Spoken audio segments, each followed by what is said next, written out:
I came home from the best game of my life, still sweating, still buzzing, and my mom told me I had to quit soccer. Not next year, not eventually, now. Let me back up. My name is Jordan, I'm 17, and I've been playing soccer since I was 6 years old. Like, that's not an exaggeration for dramatic effect. I have a photo on our fridge of me at my first practice in these tiny shin guards that went up past my knees, grinning like I'd just discovered the meaning of life. And honestly, maybe I had. Soccer was the thing that made everything else make sense. Bad day at school? Practice. Fight with a friend? Practice. That restless feeling where your skin doesn't fit right and you don't know why? 2 hours on the field and it was gone. By sophomore year, I was starting varsity, which at my school is kind of a big deal because we're actually competitive. My coach told me I had a real shot at making the all-state team junior year if I kept developing. I'm not saying I was going pro or anything. I'm realistic. But I was good, and more importantly, I was happy. My parents are not bad people. I need you to hear that before I tell you the rest, because it would be easy to make them the villains here, and that's not the full picture. They're both first-generation immigrants. My dad's an engineer. My mom works in hospital administration. They came here with almost nothing and built a life through sheer force of will and a very specific playbook. Work hard, get educated, don't waste time on things that won't open doors. They love me. I know they love me. But their version of love comes with a spreadsheet and a 5-year plan, and somewhere around the start of junior year, they decided that soccer wasn't on it. The night it happened, we'd just beaten Westfield 3-1 in a conference game, and I'd scored twice. Twice. I walked through the front door expecting maybe a nice game, or at least the normal, quiet tolerance my parents had for soccer. Instead, both of them were sitting at the kitchen table with that energy. You know, the one where the conversation has already been had without you, and you're just being informed of the verdict. My dad had his laptop open to a spreadsheet, an actual spreadsheet. My mom had a printed list of extracurriculars from some college consulting website. Sit down, Jordan, my dad said, and I swear the sweat on my back went cold. They laid it all out like a business presentation. Junior year is the most important year for college applications. My GPA was strong but not exceptional, a 3.7, which apparently in their circles meant I needed differentiators.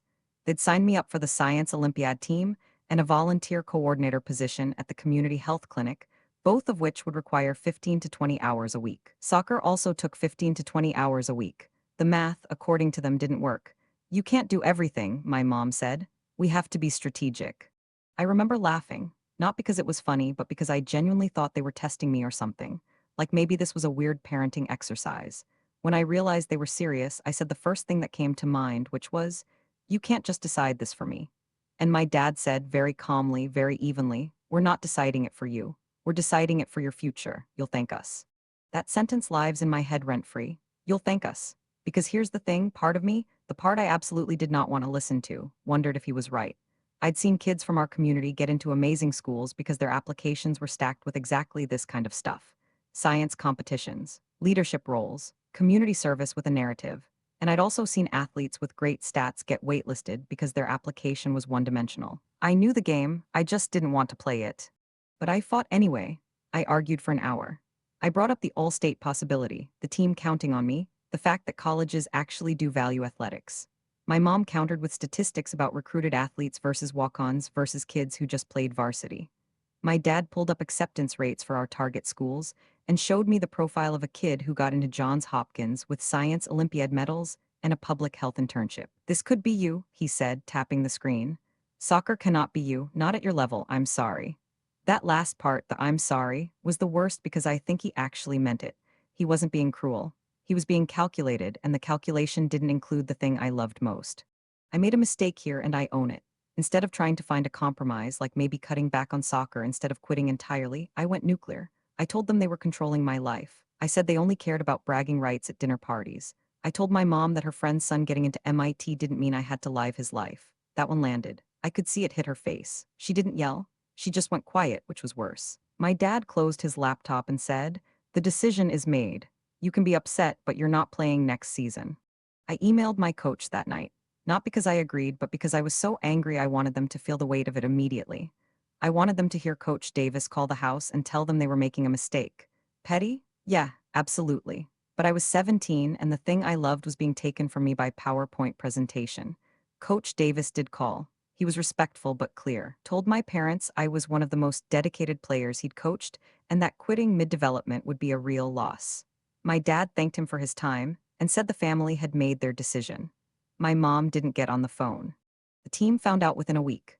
My co-captain, Rena, texted me a paragraph that was basically a eulogy for our left side attack. A few guys were supportive. A couple were honestly kind of mad, like I was abandoning them. Marcus, who'd been waiting for more playing time, didn't say anything, which told me everything. The group chat got weird.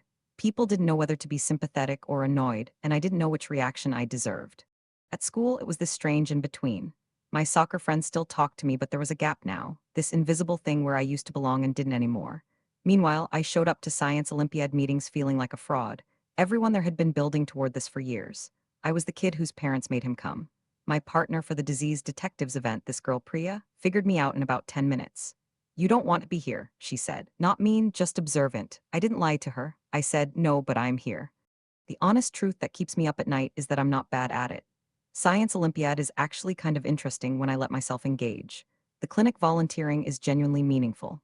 I've talked to patients who remind me of my grandparents, and I feel something real there, something I wasn't expecting. And my grades have gone up, a 3.85 now, because the time I used to spend at practice is going to studying. On paper, my parents were right. The spreadsheet is winning. But I drive past the soccer field some days and my chest does this thing where it tightens and I have to look away. I watched our team's last game from the parking lot because I couldn't sit in the stands. They lost by 2. Rena told me later she thought about me during the second half. I almost cried in my car, which felt dramatic, but also felt earned. I still don't know who was right. My parents made a decision out of love and logic. I lost something that made me feel alive. Both of those things are true at the same time, and I don't know how to hold them. So I guess my question is, if your parents took away the thing you loved most because they genuinely believed it was for your own good, and the worst part is they might actually be right, would you forgive them?